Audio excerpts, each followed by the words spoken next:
Oh, good old Pete Whiskey Leaks Hegseth. Oh, Whiskey Leaks. I love that. I love that nickname for him. It's so good. Whiskey Leaks. I love it. I stole that from Kyle Kalinske, I'm not gonna lie. US to begin immediate removal of up to 1,000 trans military members. So I'm pretty sure, so they're trying to implement a trans military ban. I'm pretty sure they did this during his first administration, if I remember correctly. I don't know if this is the exact same one or if it's like an expanded version of it or whatever. Um, but the way I heard about this actually was within the context of retirement. So apparently they are basically just kicking out people who identify as trans. Anybody they've just determined they are not eligible to continue to serve in the military, which is a big problem, I think, where it's especially a problem is those getting close to retirement. So there are a number of trans military members that are at the 14, 15, 16, 17-year mark of service. Now, in the military, we have a program called the Temporary Early Retirement Authority. This is a program that allows military members to retire before completing a full 20 years of active duty service, typically somewhere between 15 and 20 years. I think the standardized number at this point is 18 years. That's the number I was hearing within the context of this story. So most people are eligible to receive the Temporary Early Retirement Authority retirement benefits 2 years earlier than they typically would at the 18-year mark. But regardless if it's at 18 years or 20 years, the point is that these people have been in the service for a long time expecting to receive these benefits, just like you would in the private sector, right? People work at jobs for long times to receive retirement benefits, to build up their 401k, to receive pensions. Um, Lots of companies have severance packages or that require a minimum amount of years served, and lots of companies have like retirement clauses where it's basically like, you reach the 10, 15, 20-year mark, we offer these sorts of packages for you to retire, and we offer these benefits, and yada, yada, yada. It is a very standard part of our modern 21st century society to to work towards an explicit retirement. Okay, that's what this is, and I don't think it's any different than what would occur in the private sector. And so anybody who's been serving in the military like this and been meeting their duties and hasn't been kicked out for whatever reason and is at the 14, 15, 16, 17-year mark and is only a couple of years away from retirement, it would be a travesty to kick them out of the military right before that threshold. So they spent all this time serving our country and then are unable to receive retirement benefits just a year short of it because this administration has a vendetta against trans people. It's so sick. It's just like, even if you want to try and kick trans people out of the military, there's absolutely no defense for these people that are falling just short of retirement. There's just no defense. The Pentagon is removing the 1,000 members of the military who openly identify as trans and giving those who have yet to openly identify as transgender 30 days to remove themselves, according to a new directive issued on Thursday. The memo is fueled by Tuesday's Supreme Court decision allowing the Trump administration to enforce a ban on trans military members. The Defense Department has said it will follow up by going through medical records to identify others who have not yet come forward. I'm going to read this really quick, this side article. The Trump administration can begin to enforce a ban on transgender troops serving in the military while a challenge to the policy plays out in the courts. The Supreme Court ruled on Tuesday, a significant decision that could lead to the discharge of thousands of military members. The court's order was unsigned and gave no explanation for its reasoning, which is typical of decisions the justices reach on an emergency basis. The court's three liberal members, Sonia Sotomayor, Elena Kagan, and Ketanji Brown Jackson, all noted their dissent from the decision. Lambda Legal and the Human Rights Campaign Foundation, which represented challengers in the case, called the decision a devastating blow to transgender service members. By allowing this discriminatory ban to take effect while our challenge continues, the court has temporarily sanctioned a policy that has nothing to do with military readiness and everything to do with prejudice, the group said in a statement. Transgender individuals meet the same standards and demonstrate the same values as all who serve. We remain steadfast in our belief that this ban violates constitutional protection and will ultimately be struck down. Oh, ye of little faith. Have they not whoever wrote this, do you not know the makeup of this? Are you kidding me? And you think it will ultimately be struck down? Yeah, maybe in like 40 years it'll be struck down. Are you crazy? Immediately after coming into office, Donald Trump rescinded an executive order from the Biden administration that allowed transgender people to serve openly in the military. On January 27th, the president issued a second executive order that said transgender people could not serve in the military. It is the policy of the United States government to establish high standards for troop readiness, lethality, cohesion, honesty, humility, uniformity, and integrity, the order said. This policy is inconsistent with the medical, surgical, and mental health constraints on individuals with gender dysphoria. This policy is also inconsistent with shifting pronoun usage or use of pronouns that inaccurately reflect an individual's sex. The Defense Department began implementing the ban at the end of February. This is just such a weird.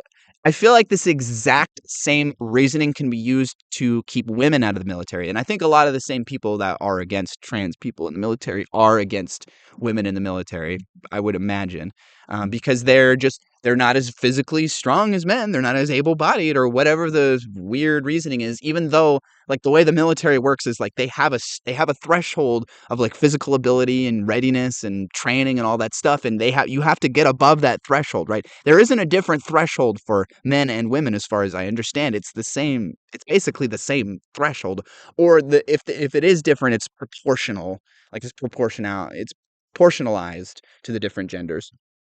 But also, like, it's 2025. How much does, like, your ability to bench press 400 pounds really, like, an important part of war? Like, I understand it's important and you want your military members to be strong and able to have, like, a physical hand-to-hand combat situation, sure. But, like, 99%, I would imagine, of what the Army does, even in a fighting scenario, it does not necessitate being able to bench press 400 pounds. It's just a very strange, like, it there's just no, like, real as soon as you start to break down their argument even a little bit, it falls apart immediately because there's just no, like you would have to prove all this statistically, and I don't think they could prove any of this statistically as far as I understand it. A Defense Department estimate from earlier this year said there were roughly 4,200 people in the military with a diagnosis of gender dysphoria, roughly 0.2% of the 2 million people currently serving. 7 transgender service members and 1 transgender person who would like to join the military challenged the ban. Lawyers from the lead plaintiff, Navy pilot Emily Schilling, said the military had spent $20 million on her training, according to SCOTUS blog. Yeah, this is just like even if we run with their argument to the fullest extent, right? So these transgender military members have like HRT, and they might have like I think testosterone needs to be kept cold, so maybe you'd need like a small cooler or some way to keep the like medication cold when you're like out in the field or whatever. Let's pretend for a second like this is the case. And for some maybe it is the case. Um it's 2025, right? Is it really difficult to do any of that? No. Is it really expensive to do any of that?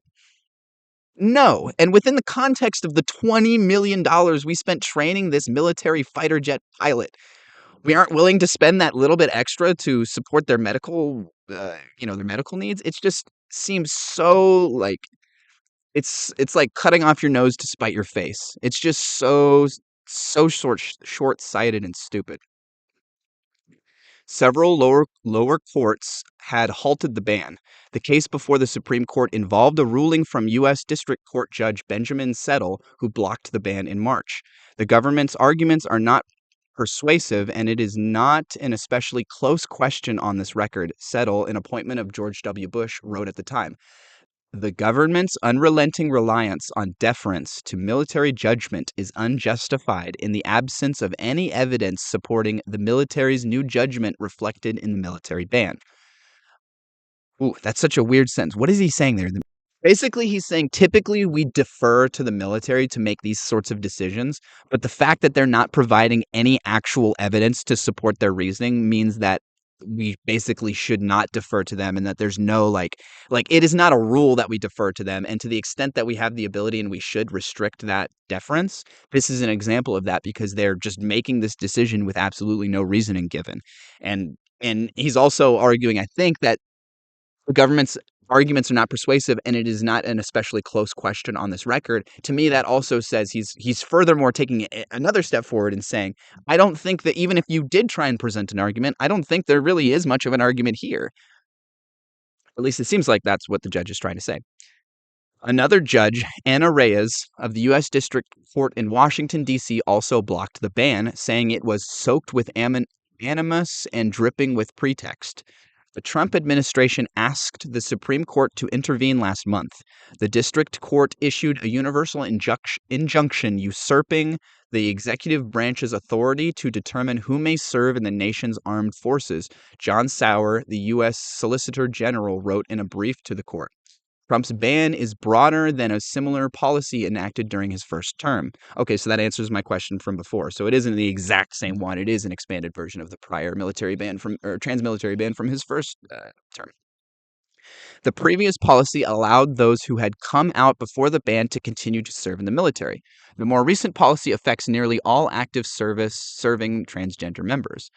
So the first one, if I'm going to give them, they don't deserve benefit of the doubt, but if I'm going to try and give them the benefit of the doubt, the first ban seems like it makes so much more sense, right? You keep the people you've spent $20 million training to be a military pilot in, and you spend the extra $100 a month on their HRT or whatever the fuck it is, instead of just kicking them all out for seemingly no good reason.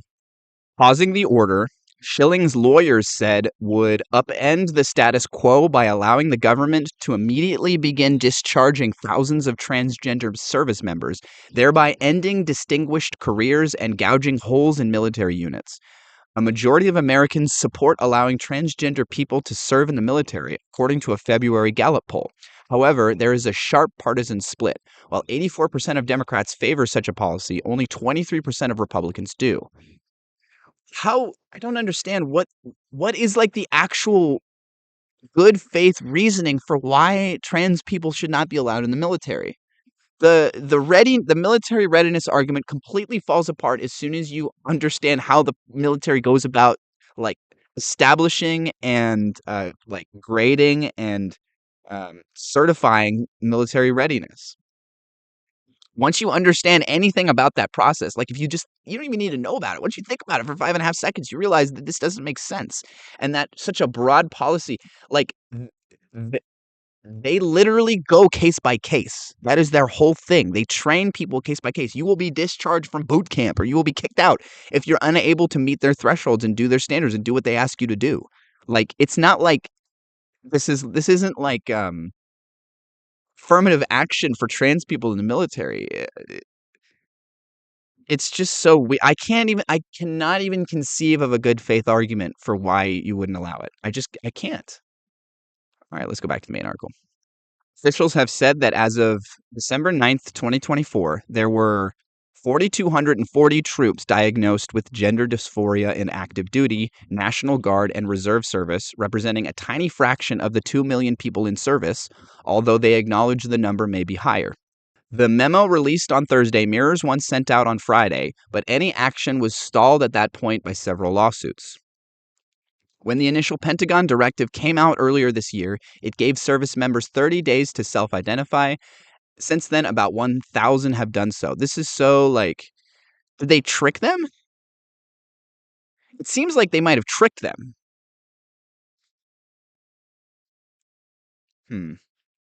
Because, who would come forward that they have gender dysphoria or that they feel like they're trans or whatever, in the face of potentially being kicked out because you're trans? That doesn't make sense to me. That makes me think that maybe they were didn't tell them what they were going to do, but sort of implied oh, if you just come forward and tell us that you're trans, oh, we'll be good. Transparency is what we want, man. Just be truthful with us and we'll work with you, sort of thing. I question whether they did that. And then once they have all the people who came forward in good faith, then they are going to act in bad faith and use that information they came forward and gave in good faith to kick them out of the military. In a statement, a Pentagon spokesperson Sean Parnell said the 1,000 troops who already self-identified will begin the voluntary separation process from the military. Ray Timberlake, a spokesperson for Sparta Pride, is one of the 1,000 who chose to self-identify. Timberlake has served in the Navy for 17 years and said that service members who do not take the current buyout offer could lose out on benefits that took years of service to build. There's no guarantee to access to your pension or severance or an honorable discharge, Timberlake said. Despite Timberlake's decision to leave, they said many trans troops would continue. It says trans service members who do not take the current buyout offer. Buyout offer. See if I can find more information on that. I don't think I'm going to be able to find more information on the buyout offer. So I guess to some extent they're offering a buyout offer, but I'm not exactly sure what. And it seems like nobody has any information on the details of that buyout offer. This is the only place I've seen it referenced is a buyout offer. Maybe it's just hopeful. Maybe they're just hoping they give them some sort of buyout offer. I don't know. There's no guarantee to access your pension or service or severance as an honorable discharge, Timberlake said. Okay, so I guess you get severance as I didn't know that. So if you get honorably discharged from the military, I guess you are eligible to receive some sort of severance or a pension or a pension. But I guess they are not allowing them to do this. Despite Timberlake's decision to leave, they said many trans troops would continue serving if allowed to. This is not voluntary. This is a decision that folks are coming to under duress, Timberlake said. These are 1,000 transgender troops that would be serving if the conditions were not created to force them into making a decision for their own well-being or the well-being of their family long term. The move is the latest by the Trump administration taking aim at trans members of the military and trans veterans. After Trump took office and issued a flurry of gender-focused executive orders, the Department of Veterans Affairs started cracking down on healthcare for LGBTQ+ veterans, starting with the rescinding of VA Directive 1341, thereby phasing out treatments for gender dysphoria. This is so antithetical to the culture that the military, as far as I understand, has worked really hard over the last few decades to try and cultivate. They've tried to cultivate a culture of honesty, of being open, of trying to cut down on things like hazing. They moved past don't ask, don't tell for gay service members. They've been working really, really hard to change the culture of the military for a number of decades. And I think this completely undermines that. The only reason you have trans service members at all is because you've cultivated this culture of trust, and they're willing to trust you with that information and also expect to receive a very reasonable amount of health care it's as a result. The expulsion of trans service members comes in tandem with the past views of the Secretary of Defense, Pete Hegseth, that women are not suited for combat roles at a time when military recruitment is profoundly struggling and veterans have voiced concerns that potential Veterans Administration cuts could further hinder young Americans from enlisting. This lines up perfectly with what I said earlier. The exact same kind of people that are making a a completely devoid from logic argument that trans people should not be allowed in the military would probably make the same exact argument would apply for women too, women compared to men. So the same people that would be against women or against trans people in the military would be against women in the military. I would expect that. This is entirely consistent with that. Pete WikiLeaks Hegseth, the Secretary of Defense himself, has that viewpoint. Announcing the removals on Thursday, Hegseth doubled down on his hardline approach. We are leaving wokeness and weakness behind. No more pronouns, Hegseth wrote in a post on X on Thursday. We are done with that shit. It's so weird that they say that because pronouns are it's part of grammar, right? He, she, they, them, these are things we use in everyday life, right? So for him to say, they could make it sound so much more logical. They could just say something no more incorrect pronouns, or no more fake pronouns, or no more. There are ways that he could qualify what he's saying to make it not sound so stupid. So just just so like banging rocks together is stupid, right? This is what it. This, he's not mad at pronouns. He's mad at the way people are using the way certain people are using pronouns is what he's mad at. He's not mad at pronouns. It's just so it's just so stupid. All right, I don't know if there's a whole lot more to say about that. It's just like a complete abdication of the work they've done for the last number of decades. It's Trump is like just stomping on the work the military has done to try and change the culture over the last number of decades. This culture of trust, and the trust element I'm really emphasizing is really hurt by this because people now know in the military I cannot trust the military with my own private medical records. I don't know what they're going to do with it. I don't know if they're going to use it against me in a cynical, bad faith manner. And this is really bad. It's just it's not a good look. Not a good look and completely illogical.